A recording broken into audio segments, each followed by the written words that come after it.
What would you do to solve the challenge? You know, CDOT, the Colorado Department of Transportation, estimates that it needs roughly $1 billion a year for 20 or 25 years to both catch up with maintenance on roads and highways, to address safety issues on the roads and bridges in particular, and also meet the demands of just a growing population. How do we solve that financial challenge?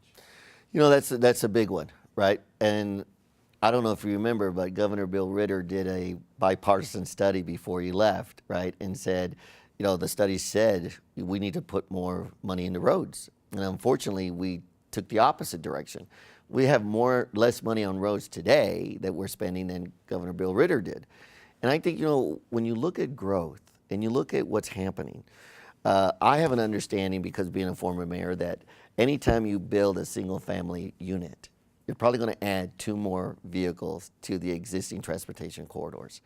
You know, and what I want to look at is not only how are we spending the money, right? And what do these contracts look like? But we're going to have to widen the existing corridors. But I want to talk about what about creating alternative corridors? If you notice, all we want to do is widen I-25 and widen I-70. Imagine if E-470 did not exist. You know, we don't even have a loop system around the metropolitan area. Most major metropolitan cities do.